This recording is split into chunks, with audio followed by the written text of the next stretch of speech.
Start. ऐसी तथ्य स्थिति में नियुक्ति पत्र का खंड 11 अंतःकरण के विरुद्ध एक खंड होना अभी निर्धारित किया जाता है और इस प्रकार सेवा शर्त नियमावली इस सीमा तक संविधान के अनुच्छेद 14 का भंग करने वाली अभी निर्धारित की जाती है।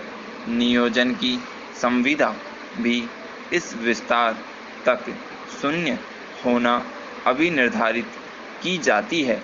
शब्द अनकाउंसलेबल का शब्दकोश अर्थ है अंतः सचेतना के लिए कोई आदर न दर्शाना। क्या सही है अथवा युक्ति युक्त है उसके मेल में न होना। अतः अंतः सचेतना के विरुद्ध कोई सौदेबाजी एक ऐसी होगी जो क्या सही अथवा युक्ति युक्त है उसके मेल में न हो।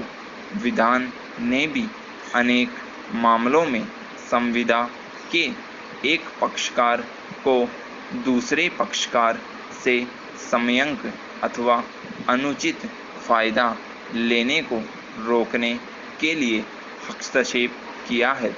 इस प्रकार के विधान के उदाहरण ब्याज संबंधी विधियां, ऋण राहत विधियां और कर्मकारों की सेवा शर्तों तथा काम के घंटों को विनियमित करने वाली विधियां और सेवा से उनकी अनुचित सेवोन्मुक्ति है और वह नियंत्रण आदेश भी है जो किसी पक्ष को एक विशिष्ट आवश्यक वस्तु को किसी अन्य को बेचने का निर्देश करता है।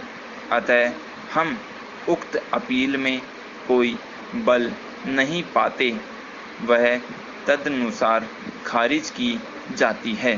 Paragraph change.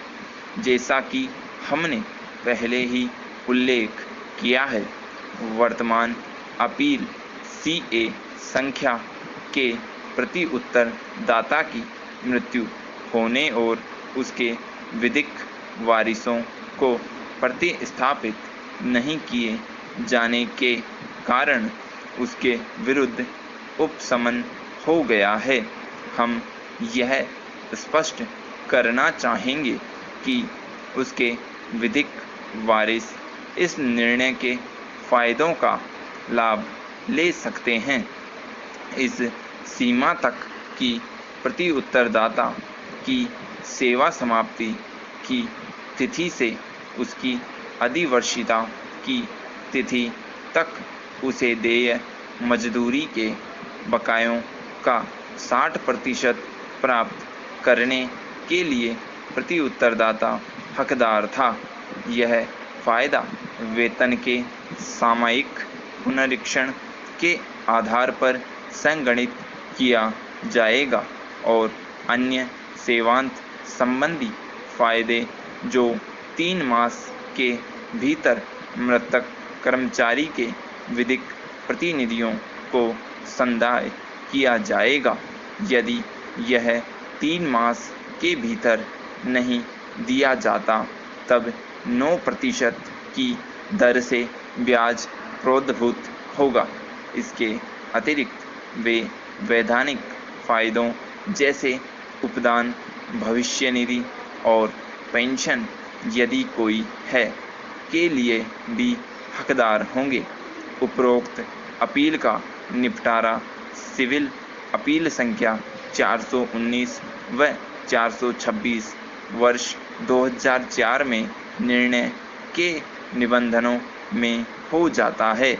दिल्ली उच्च न्यायालय के निर्णय पर निर्भर करते हुए दिनांक 8 दिसंबर 2011 के निर्णय से नामंजूर कर दिया गया था।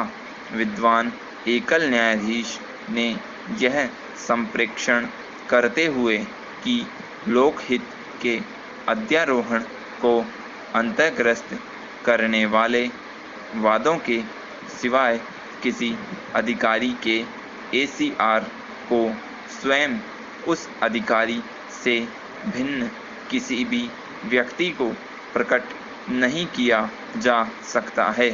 मामले को केंद्रीय सूचना आयोग के समक्ष इस विवादक पर विचार करने के लिए प्रतिप्रेषित किया था कि क्या बेहतर लोकहित में अपीलार्थी द्वारा मांगी गई सूचना को प्रकट किया जा सकता था।